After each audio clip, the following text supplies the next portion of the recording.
테슬라의 강력한 상승이 얼마 남지 않은 모습입니다. 반갑습니다. 오늘은 많은 분들이 궁금해하시는 테슬라의 현재 상황에 대해 이해하기 쉬운 흐름으로 차분히 정리해드리겠습니다. 현재 테슬라의 상태가 어떤지, 앞으로 어떤 변수들이 또 주가를 움직일지, 실제 투자 운용에 활용할 수 있는 체크리스트와 전략을 빠르게 알아가 볼게요. 그럼 시작하겠습니다.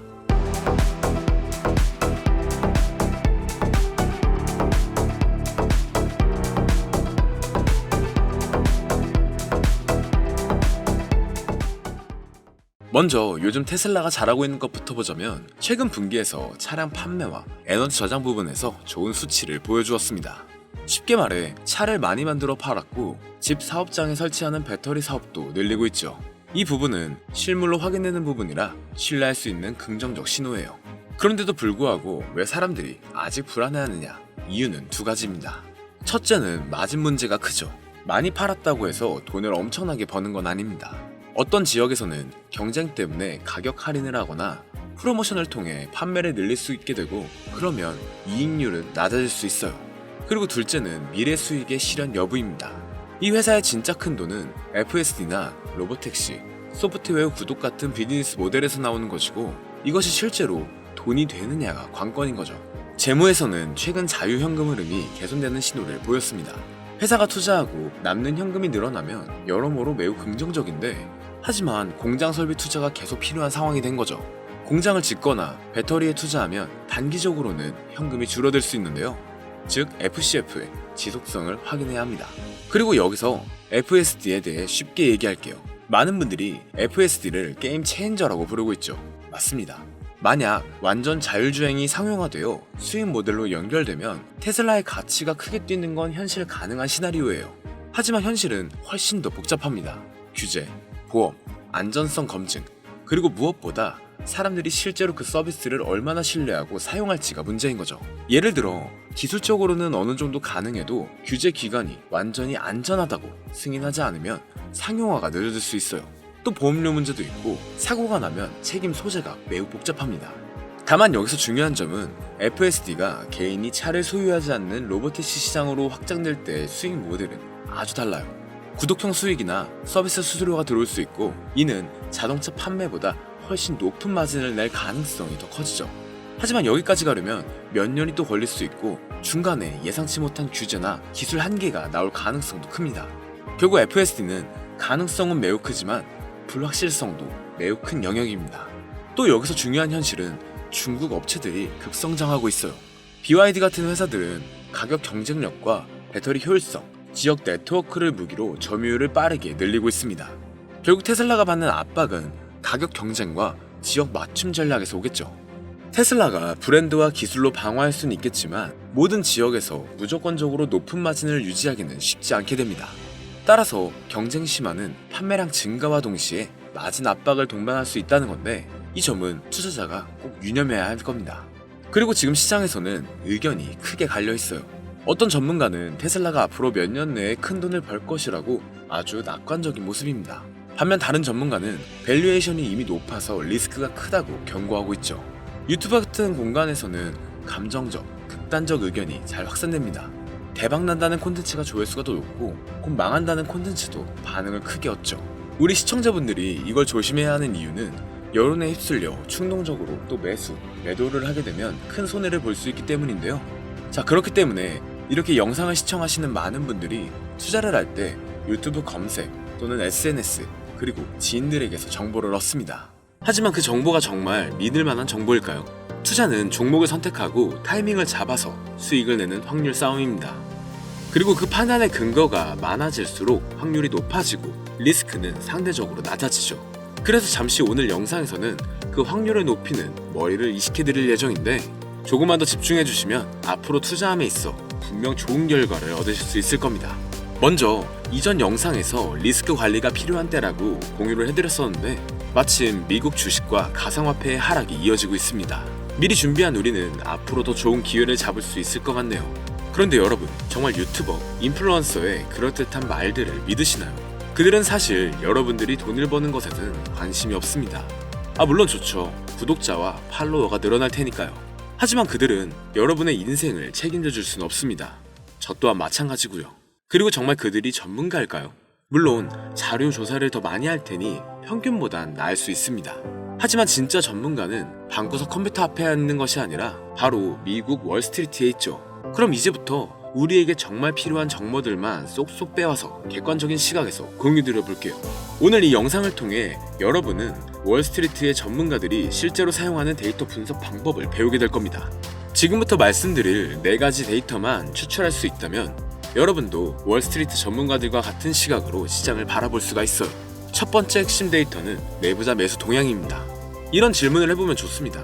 최근 CEO나 CFO와 같은 임원들이 자기 회사 주식을 사고 있는가? 내부자가 자기 돈으로 사는 건 미래 실적 자신감의 신호인데요. 특히 대량 반복 매수는 강력한 긍정 신호죠. 회사의 미래를 가장 잘 아는 사람들이 자기 돈을 거는 거잖아요. 워렌 버핏이 말했습니다. 내부자들이 사는 이유는 한 가지뿐이다. 바로 돈을 벌기 위해서다. 두 번째 핵심 데이터는 애널리스트 목표가 상향 종목을 찾는 겁니다. 최근 월가에서 목표 주가를 올린 종목은 무엇인가? 전문가들이 회사 가치를 더 높게 본다는 뜻인데요. 이건 단기 모멘텀이나 심리를 동시에 자극하는 엄청난 요소예요. 골드만삭스나 모건 스탠리 애널리스트들이 목표가를 바꾸는 건 그냥 기분으로 하는 게 아니거든요. 세 번째 핵심 데이터는 ETF 거래량과 자금 유입의 순위입니다. 이번 주 어떤 섹터 ETF에 돈이 가장 많이 들어왔나를 보는 건데 섹터별 돈의 흐름을 보면 시장 주도 업종이 바로 보입니다. 돈이 몰리는 곳이 시장이 믿는 방향이에요. 개별 주식은 속일 수 있어도 수십억 달러가 움직이는 ETF의 흐름은 속일 수가 없거든요. 그리고 네 번째는 유동성입니다. 미국의 유동성, 즉 M2 통화량이나 영래포 잔액은 어떻게 변화하고 있는가 이걸 보는 겁니다. 유동성이 늘면 위험 자산에 돈이 잘 들어오고 줄어들면 투자 위축이 옵니다. 시장 전체를 움직이는 연료 같은 개념이 되는 거예요. 내부자가 자기 주식을 사고 전문가가 목표가를 올리고 돈이 한 섹터에 몰리고 시장 유동성까지 늘어나고 있다. 이건 그냥 돈이 몰리는 자리입니다. 단순히 감으로 투자하는 것과는 차원이 다른 거죠. 우린 이렇게 객관적인 근거와 정확한 데이터를 바탕으로 의사결정을 할 수가 있습니다. 누가 좋다고 해서 그냥 막 투자하는 것과는 다른 결과가 나오는 것은 당연한 사실이 아닐까요? 생각보다 너무 많은 것들을 알아봐야 해서 아마 하나하나 찾아보시는 분들은 극히 드물 겁니다. 그렇기 때문에 이런 방법들을 아주 쉽게 찾을 수 있는 방법을 바로 공유해 드릴게요. 자, 그럼 이제 AI로 실제로 아주 쉽고 빠르게 분석해 볼 건데 첫 번째 전략부터 시작하겠습니다. 내부자 매수 동향을 분석하는 건데 조금만 상상을 해보세요. 여러분이 어떤 회사의 CEO라면 회사의 미래를 가장 잘 아는 사람이겠죠. 그런데 그 CEO가 자기 돈으로 자기 회사 주식을 대량으로 사고 있다면 이건 그냥 시도가 아니라 강력한 확신의 표현이에요. 미국에서는 SEC 규정에 따라 모든 내부자 거래가 공개됩니다. 하지만 이 데이터가 워낙 방대해서 일반인이 분석하기엔 어렵고 또 많이 귀찮죠. 하지만 이제는 AI가 이 모든 걸 실시간으로 분석을 해줍니다. 2022년 말 메타의 마크 저커버그가 2년 만에 처음으로 자사주를 매수했을 때를 기억하시나요? 그 이후 메타는 큰 폭으로 상승했습니다. 우연일까요? 절대 아닙니다. 내부자들은 분기 실적 발표 전 일정 기간 동안 매매가 금지됩니다. 하지만 그 금지 기간이 끝나자마자 매수한다면 이건 다음 분기 실적에 대한 강한 자신감을 의미하는 거죠. 그럼 제가 실제로 AI에게 질문을 해볼게요. 여러분도 똑같이 따라하시면 됩니다. 보이시죠? 정말 흥미로운 결과들이 나오고 있어요. 임원들의 매수 방식과 패턴을 보면 신규 진입 케이스와 일정 가격 이하에서 반복적인 대량 매수 패턴이 발견되었습니다. 그리고 주된 종목은 헬스케어와 바이오테크 종목이네요. 이런 기업들도 주목해보면 좋겠습니다. 여기서 중요한 건 단순한 매수가 아니라 패턴의 변화입니다. 예를 들어 평소에 주식을 안 하던 CFO가 갑자기 대량 매수를 시작했다면 이건 회사 내부에 우리가 모르는 큰 변화가 있다는 신호일 수가 있죠. 헬스케어와 바이오 섹터에서 공격적인 대량 매수가 발생하고 있고 테크와 IT 종목도 대량 반복 매수가 되고 있는데요. 그리고 금융, 리츠, 부동산도 앞으로의 금리 인하 기대감 때문에 신규 매수가 늘어나고 있음을 볼 수 있습니다.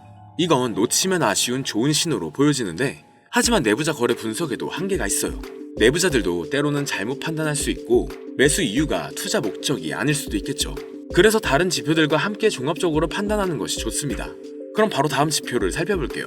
우리의 두 번째 무기는 애널리스트들의 목표가 변화를 추적하는 거예요. 월스트리트의 애널리스트들은 여러분이 생각하는 것보다 훨씬 신중합니다. 그들이 목표가를 바꾸는 건 그냥 기분에 따라 하는 게 아니거든요. 골드만삭스나 모건 스탠리의 애널리스트가 목표가를 올린다는 건 그 뒤에 수십 시간의 분석과 경영진들과의 미팅, 그리고 회사의 펀더멘탈 변화에 대한 확신이 있다는 뜻입니다. 특히 우리가 주목해야 할 것은 연속적인 상향입니다. 한 애널리스트가 목표가를 올리면 다른 애널리스트들도 따라서 올리는 경우가 많아요. 그럼 이때가 바로 기회가 되죠. 2023년 초 엔비디아를 기억해보세요. AI 붐이 일어나기 전에 이미 애널리스트들은 목표가를 연쇄적으로 올리고 있었습니다. 그 신호를 읽은 투자들은 큰 수익을 얻었었죠. 그럼 또 다음 질문으로 넘어가 보겠습니다.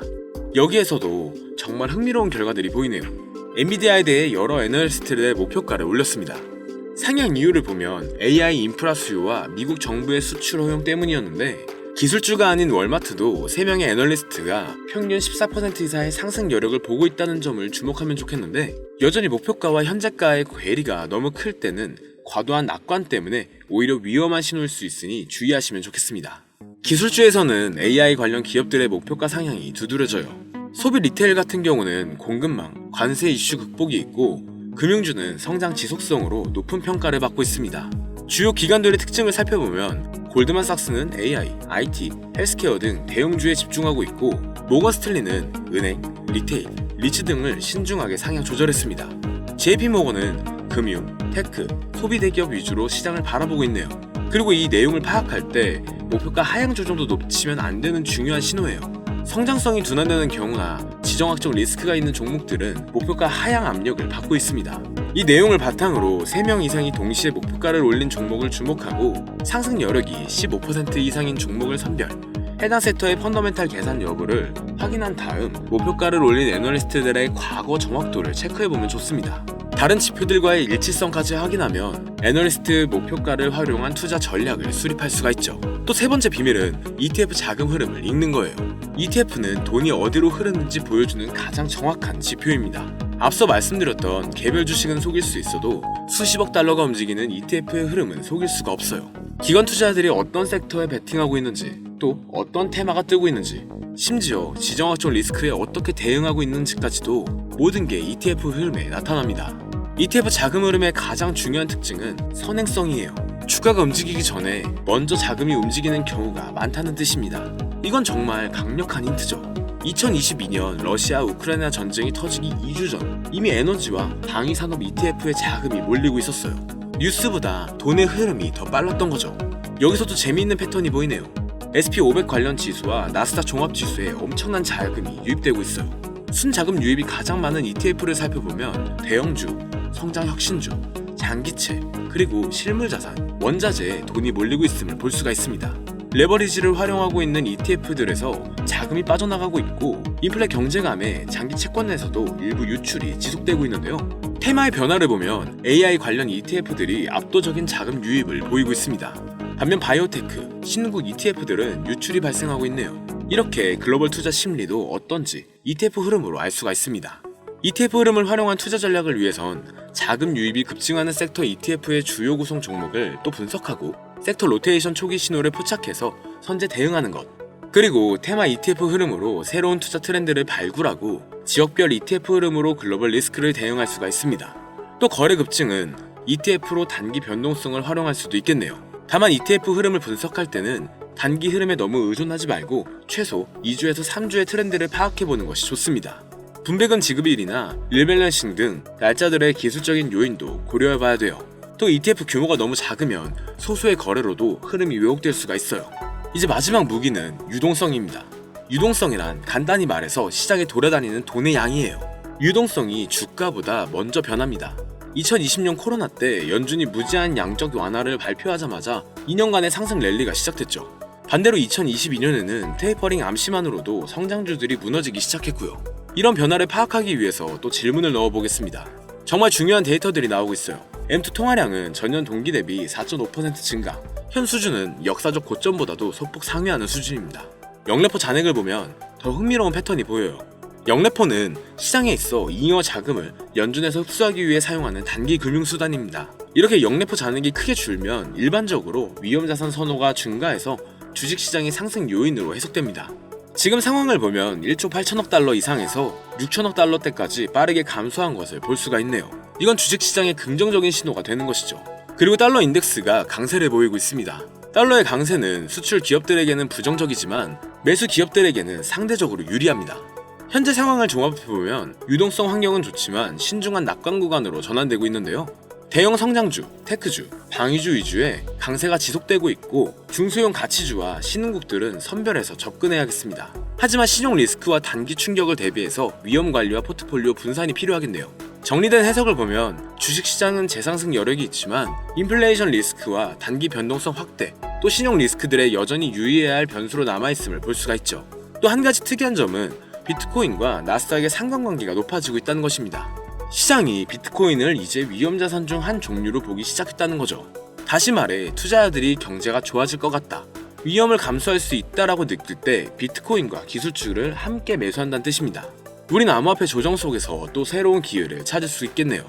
그런데 아무리 좋은 종목도 시장 분위기에 따라 가격이 달라집니다. 시장 타이밍이 중요하다는 뜻이죠. 시장 타이밍은 세 가지 지표로 보다 쉽게 파악할 수 있습니다. 먼저 빅스 지수는 시장이 얼마나 불안해하는지를 보여주는 지표입니다. 30 이상이면 극도로 불안한 상태로 매수 기회가 될 수도 있고 15에서 25 사이는 정상 범위, 12 이하는 조정을 대비할 필요가 있다는 뜻이 되죠. 현재 지수는 15.57로 정상 범위 내에 있네요. 다음은 상승 하락의 종목 비율입니다. 오늘 오른 종목이 더 많은지 내린 종목이 더 많은지를 보는 건데 상승 종목이 더 많다면 시장에 힘이 있다는 뜻이고 하락 종목이 더 많다면 시장이 약하거나 조정 신호로 볼 수 있죠. 지금 이렇게 조정 신호를 보이고 있음을 볼 수가 있습니다. 그리고 마지막으로 52주 신고가, 신저가 종목 수입니다. 핀비지에 들어가 보시면 오늘 52주 신고가 종목의 수와 52주 신저가 종목의 수를 볼 수가 있는데요. 시장에서 진짜 강한 종목이 많은지 약한 종목이 많은지를 알 수 있습니다. 신고가 종목이 많다면 강세 신호, 신저가 종목이 많다면 약세 신호를 보여주죠. 그리고 그룹에 들어가 보면 하루, 일주일, 한 달, 세 달 이런 식으로 기간별로 어떤 섹터가 가장 강했는지를 확인할 수가 있어요. 그런데 이렇게 확인하는 것도 귀찮다면 그냥 AI에게 물어보면 됩니다. 정리해볼게요. 빅스 지수는 시장의 공포와 안정을 확인하고 상승 하락 종목 비율은 시장의 힘을 확인하는 겁니다. 그리고 52주 신고가, 신저가 종목의 수는 진짜 강한 종목과 약한 종목을 확인할 수 있죠. 이 세 가지만 봐도 시장 전체 분위기를 한 번에 알 수가 있습니다. 여기에 내부자 매수, 애널리스트들의 목표가, ETF의 자금, 유동성 같은 데이터까지 결합하면 월스트리트 전문가 수준의 시각으로 시장을 바라볼 수가 있죠. 이제 이 5가지 전략을 어떻게 조합해서 사용하는지 말씀드릴게요. 가장 강력한 신호는 5가지가 모두 같은 방향을 가릴 때예요. 예를 들어 마이크로소프트를 보면 CFO가 대량 매수를 진행하고 있고 애널리스트의 목표가도 여러 기관에서 상향하고 있습니다. 기술주 ETF로 자금도 유입되고 있죠. 그리고 유동성 환경도 아주 긍정적인데요. 시장 분위기는 빅스 지수는 안정되고 있고 상승 종목이 우세하며 신고가 종목도 증가하고 있는 추세입니다. 바로 이런 경우가 확신을 가지고 투자할 수 있는 상황이 되는 거예요. 반대로 5가지 지표가 모두 부정적인 상황은 피하는 것이 좋습니다. 오늘 말씀드린 5가지 핵심 전략을 제대로 활용한다면 다른 투자자분들보다 훨씬 유리한 위치에 설 수 있을 거예요. 영상을 보며 따라해보셔도 되고 이게 너무 어렵다면 아주 쉽게 이런 방법들을 찾아낼 수 있는 핵심 키워드를 알려드릴게요. 이 키워드는 바로 GPT에게 입력만 하면 앞서 말씀드렸던 정보들을 한눈에 볼 수 있게 됩니다.